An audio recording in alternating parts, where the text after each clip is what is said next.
સુરત શહેરમાં અંદાજિત 81,000 ગણેશજીની પ્રતિમાની સ્થાપના કરવામાં આવી હતી। આ તમામ પ્રતિમા 21 કૃત્રિમ ઓવારા અને 3 કુદરતી ઓવારા પર વિસર્જિત થશે। 1 થી 5 ફૂટની પ્રતિમા કૃત્રિમ તળાવમાં વિસર્જન કરવામાં આવશે અને 5 ફૂટ કરતા વધુ ઊંચાઈની પ્રતિમા કુદરતી ઓવારા પર વિસર્જિત કરવામાં આવશે।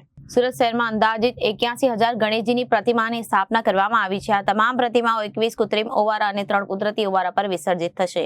1 થી 5 ફૂટની પ્રતિમા કૃત્રિમ તળાવમાં વિસર્જન કરવામાં આવશે। 5 ફૂટ કરતા વધુ ઊંચાઈની પ્રતિમા કુદરતી ઓવારા પર વિસર્જિત કરવામાં આવશે। ગણેશ વિસર્જન દરમિયાન સુરતમાં 1 CP, 1 special CP, 2 JCP, 22 DCP, 33 ACP, 159 PSI ફરજ પર હાજર રહેશે। સાથે જ 6,575 પોલીસકર્મી, 5,000 હોમગાર્ડ અને 12 એસઆરપી કંપની ફરજ બજાવશે। ટ્રાફિક વ્યવસ્થા નિયંત્રણ માટે 6,000 ટ્રાફિક બ્રિગેડના જવાનો ફરજ પર હાજર રહેશે અને જિલ્લામાંથી 5 ડીસીપી, 13 એસીપી, 35 પીઆઈ, 74 પીએસઆઈ, 600 પોલીસકર્મી અને 3500 હોમગાર્ડને બંદોબસ્તની કામગીરી સોંપવામાં આવશે। સાથે જ 8 એસઆરપી કંપનીની પણ મદદ લેવામાં આવશે। 450 ધાબા પોઈન્ટ પર પોલીસ તૈનાત રહેશે। 20 ડ્રોન કેમેરાથી સતત નજર રાખવામાં આવશે। બંદોબસ્તમાં 125 વિડીયો કેમેરા અને 900 બોડી વોર્ન કેમેરાનો ઉપયોગ કરવામાં આવશે। 150 એઆઈ કેમેરા, 2000 સીસીટીવી કેમેરા સતત લોકોની ચહેલ પહેલ પર નજર રાખશે। 530 બાઇક પર પોલીસ સતત પેટ્રોલિંગ કરશે। શહેરમાં અલગ અલગ જગ્યા પર ક્રાઇમ બ્રાન્ચની 10 એસઓજીની 10 ટીમો હાજર રહેશે અને 7 વજ્ર વાહન અને 1 વરુણ વાહનને તૈનાત કરવામાં આવશે। 326 પેટ્રોલિંગ વાહનો સતત કાર્યરત રહેશે અને 10 વોચ ટાવરથી પોલીસ તમામ જગ્યા પર નજર રાખશે। અત્યારે ટોટલ જેટલા અમારા પંડાળો છે, પંડાળોમાં ખાસ કરીને એવા મોટા પંડાળો જ્યાં પુષ્કળ હજારોની સંખ્યામાં દરરોજ જો દર્શનાર્થીઓ જાય છે, એના લગભગ 150 જેટલા એવા પંડાળો અમે લોકો ચિહ્નિત કરેલા છીએ, જ્યાં ક્રાઇમ બ્રાન્ચના મદદથી આમાં આર્ટિફિશિયલ ઇન્ટેલિજન્સના યુઝ કરીને કેમેરાઓ ત્યાં મૂકવામાં આવેલા છે, જેના મોનિટરિંગ અહીંયાથી command control room police commissioner ઓફિસમાંથી થાય છે અને સાથોસાથ સમગ્ર વ્યવસ્થા ખૂબ સારી રીતે જળવાય એના માટે ટોટલ અમે લોકો 21 જેટલા જો કૃત્રિમ તળાવના અત્યારે જે કામ ચાલુ થઈ ગયા છે, અમુક બની ગયા છે, જ્યાં વિસર્જનની બી પ્રક્રિયાઓ અત્યારે ચાલુ થઈ ગઈ છે। જો નાની 5 ફીટ સુધી તક જો મૂર્તિ રહેશે, આ 21 જેટલા જો કૃત્રિમ તળાવ ઉપર એના જો વિસર્જનના પ્રક્રિયા કરવામાં આવશે અને સાથોસાથ 3 જો અમારા ઓવારા છે, જેમાં એક હજીરાના દરિયા છે અને બીજા જો ડુમ્મસના છે અને ત્રીજા મગદલ્લા, જ્યાં મોટી મૂર્તિઓ ત્યાં લઈ જવામાં આવશે અને એના તો વિસર્જનની પ્રક્રિયા થશે। એના માટે અમે લોકો 14 જેટલા મોટી ક્રેનો લગાવી છે અને હોડી અલગ અલગ હોડીઓ છે જેનાથી ટાઈમલી આપણા પૂરા સમગ્ર પ્રક્રિયા પૂર્ણ કરવામાં આવે। આ પ્રકારના વ્યવસ્થાઓ અને એના સાથે લોકલ વોલેન્ટિયર છે, લોકલ મંડળીઓ છે વિસર્જનના કામ કરે છે, પોલીસના સાથે સંકલનમાં એના સાથે પણ મિટિંગો પૂર્ણ થઈ ગઈ છે અને પૂરા સમગ્ર બંદોબસ્તમાં વાત કરીએ તો આ પૂરા બંદોબસ્તમાં સુરત શહેર પોલીસના પૂરી ટીમ અને માનનીય ડીજી સાહેબ તરફથી પોલીસ બંદોબસ્ત ફાળવવામાં આવેલા છે। આમાં કુલ 3 જેટલા જોઈન્ટ કમિશનર ઓફ પોલીસ રહેશે અને 22 જેટલા ડેપ્યુટી કમિશનર ઓફ પોલીસ એટલે કે એસપી કચ્છના અધિકારીઓ સમગ્ર બંદોબસ્તના સુપરવિઝન કરશે।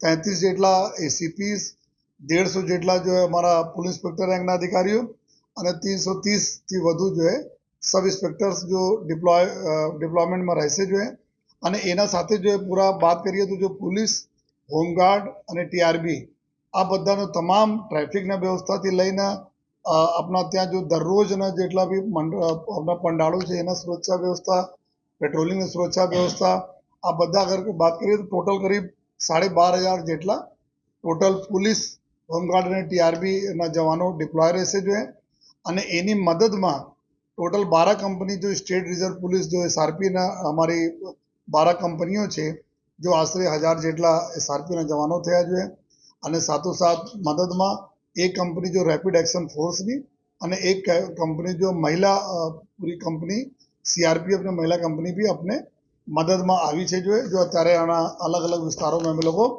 એરિયા ડોમિનેશન અને પેટ્રોલિંગના કામ એનાથી કરીએ છીએ।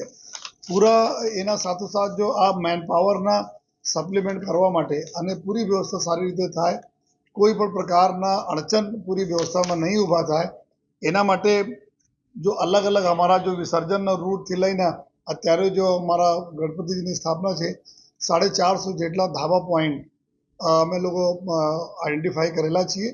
ત્યાં ઉપર જો પોલીસનો બંદોબસ્ત રહેવાના છે. 400 જેટલા અમારા ડીપ પોઈન્ટ છે. જો મેઇન રૂટના અંદર જો જ્યાં ગણેશજીની સ્થાપના છે એના અંદરના ભાગોમાં બી 400 જેટલા ડીપ પોઈન્ટ રાખવામાં આવેલા છે.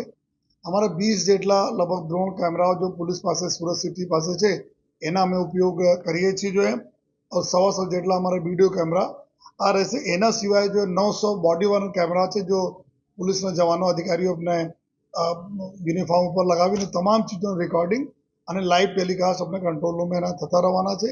આ સિવાય 2000થી વધુ અમારા સીસીટીવી જો કેમેરાના નેટવર્ક છે પોલીસ અને મહાનગરપાલિકાના એના જો ફીડ અમારે કમાન્ડ કંટ્રોલ રૂમ રહે છે એનીથી સમગ્ર જો પૂરા શહેરના મોનિટરિંગ અત્યારે ચાલુ છે. જો અને આ જ પ્રકાર જો ક્રાઇમ બ્રાન્ચ, એસઓજી અને અન્ય જો અમારી બ્રાન્ચો છે એના કુલ અમે લોકો 10 જો ટીમો ક્રાઇમ બ્રાન્ચને બનાવવામાં આવી છે અને જે લગભગ 10 જેટલી ટીમો એસઓજી અને અન્ય ટીમો બનાવી આવી છે.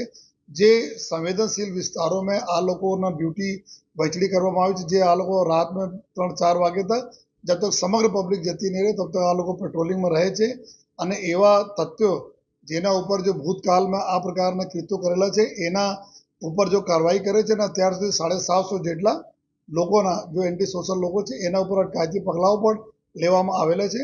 તો ક્રાઇમ બ્રાન્ચ એસઓજીના ટીમો આ જેટલા બી અમારા ખાસ કરીને જો કોર્ટ વિસ્તાર જેના બોલીએ છીએ સલાબતપુરા, મૈદરપુરા, ચોક બજાર, અઠવા અને તમારા લાલગેટ પોલીસ સ્ટેશન અને મૈદરપુરા આ બધા વિસ્તારો ઉપર અને લિંબાયત એવા વિસ્તારો ઉપર આ વધારે આ ટીમો અમારા કેન્દ્રિત રહે છે.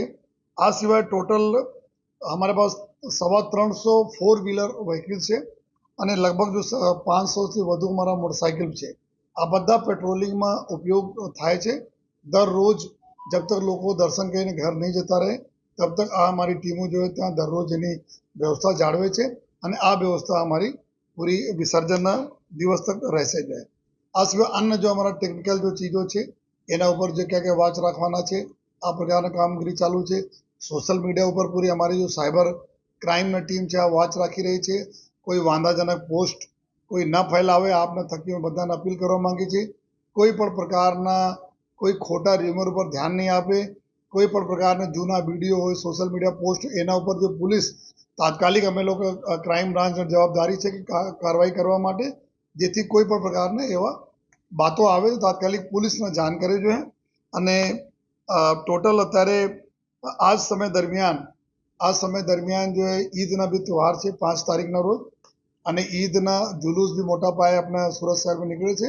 તો તમામ જો મુસ્લિમ ભાઈઓ સાથે જો ચર્ચાઓ થઈ ઈદ કમિટી સાથે ચર્ચા થયા પછી આ ઈદ કમિટીઓએ નક્કી કરેલા છે કે 7 સપ્ટેમ્બરના રોજ એટલે ગણપતિજીના વિસર્જન 6 સપ્ટેમ્બર છે એના એક દિવસ પછી 7 સપ્ટેમ્બરના રોજ જુલુસ નીકળશે જો ઈદમાં જેથી ગણપતિ તહેવારમાં કોઈ પણ પ્રકારના કોઈ તકલીફ યા કોઈ પણ પ્રકારના જુલુસ વગેરે બીચમાં કોઈ આવશે નહીં અને પહેલે સંપૂર્ણ પ્રક્રિયા ભગવાન શ્રીજીના જો પૂર્ણ થયા પછી આપણા જો ઈદના પ્રોસેસર નીકળશે.